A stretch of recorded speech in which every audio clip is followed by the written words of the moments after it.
Assalamu alaikum wa rahmatullah. Je rentre ici dans l'entrée Bab as-Salam. C'est par là qu'on passe pour saluer le prophète Mohammed sallallahu alayhi wa sallam. Masha'Allah. La tombe du prophète sallallahu alayhi wa sallam et Abu Bakr et Omar se trouve plus loin sur la gauche. Mais je voudrais dire un mot, Inch'Allah, sur cette tombe. Le prophète sallallahu alayhi wa sallam, il a été enterré dans l'appartement de Aïcha. Il est mort avec la tête posée sur les genoux de son épouse, subhanallah, sallallahu alayhi wa sallam. Et il a dit qu'un prophète, lorsqu'il meurt, on l'enterre à l'endroit même où il meurt. C'est pour ça qu'il est enterré dans l'appartement de Aïcha radiallahu ta'ala anha. Et Aïcha, elle continuait à vivre auprès du messager de Dieu, sallallahu alayhi wa sallam, bien que celui-ci soit enterré à ses côtés, dans la demeure. Et puis ensuite, le premier calife Abu Bakr as-Siddiq radiallahu ta'ala anhu sera à son tour enterré juste à côté du prophète sallallahu alayhi wa sallam, avec la tête au niveau des épaules du messager de Dieu sallallahu alayhi wa sallam. Puis ensuite, Omar sera enterré avec la tête au niveau des épaules de Abu Bakr as-Siddiq. Et il y aura ensuite un mur qui sera fait entre les trois tombes et l'endroit, le peu de mètres carrés qui restait pour Aïcha pour vivre. Et plus tard, sous le califat de Omar ibn Abdelaziz, et on est sous les Omeyyades, le mur va s'effondrer. L'appartement, quelques murs vont s'effondrer. Et là, Omar ibn Abdelaziz, Aïcha n'était plus présente, bien entendu, le temps était passé et on va reconstruire les murs de l'appartement de Aïcha avec des pierres qui sont taillées et qui vont être récupérées à l'est et à l'ouest de la ville de Médine, car il y a des roches volcaniques. Naam. On va tailler des pierres et on va refaire les murs de l'appartement de Aïcha. On va faire un mur de séparation au milieu aussi, masha'Allah. Et on va tout clôturer. Il n'y aura pas de fenêtre, il n'y aura pas non plus de porte, il n'y aura absolument rien. Et puis comme les gens, vous savez, ils compareront un peu cet appartement à la Kaaba, Omar ibn Abdelaziz fera faire un nouveau mur autour, un mur avec 5 côtés. Et entre ce mur aux 5 côtés et l'appartement de Aïcha, il y a environ un demi-mètre d'espace. Et donc quand on passe ici, et on y arrive presque, devant la tombe du prophète sallallahu alayhi wa sallam et devant le grillage pour le saluer, et ben, de l'autre côté du grillage, tout d'abord, il y a un espace vide. Ensuite, il y a le mur aux 5 côtés, sur lequel il y a un grand drap, et c'est tout ce qu'on voit en vérité. Et derrière ce mur aux 5 côtés qui est condamné aujourd'hui, il y a derrière donc l'appartement de Aïcha.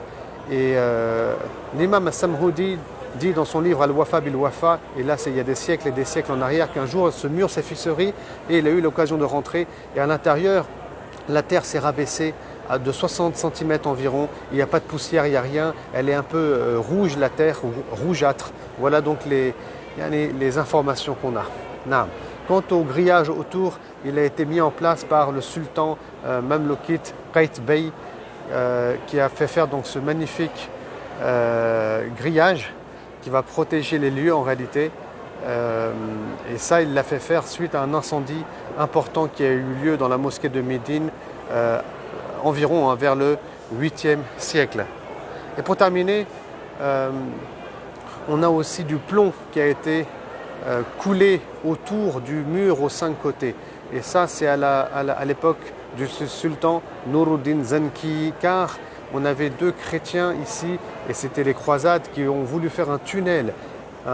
Parce que regardez, là on est sur la sortie, ils avaient leur demeure juste en face de la mosquée du prophète sallallahu alayhi wa sallam, un tunnel en dessous, pour creuser et voler le corps du prophète sallallahu alayhi wa sallam. Mais Nuruddin Zanki, il a fait un rêve où il a vu le prophète sallallahu alayhi wa sallam l'informer de cela, subhanallah, l'informer de cela. Et ensuite il est venu lui-même, il a retrouvé cette demeure, il a retrouvé ce tunnel. Je ne rentre pas ici dans les détails. Et pour protéger les lieux, il a fait couler du plomb tout autour du mur aux 5 côtés. Voilà ce qu'il y a derrière ce grillage. Il n'y a rien d'autre. Parfois sur internet on trouve, vous savez, une photo avec une tombe rectangulaire, belle, mais ce n'est pas la tombe du prophète sallallahu alayhi wa sallam, c'est faux, c'est la tombe de Jalaluddin al-Rumi qui se trouve en Turquie en réalité, comme disent les experts de la sira du prophète sallallahu alayhi wa sallam.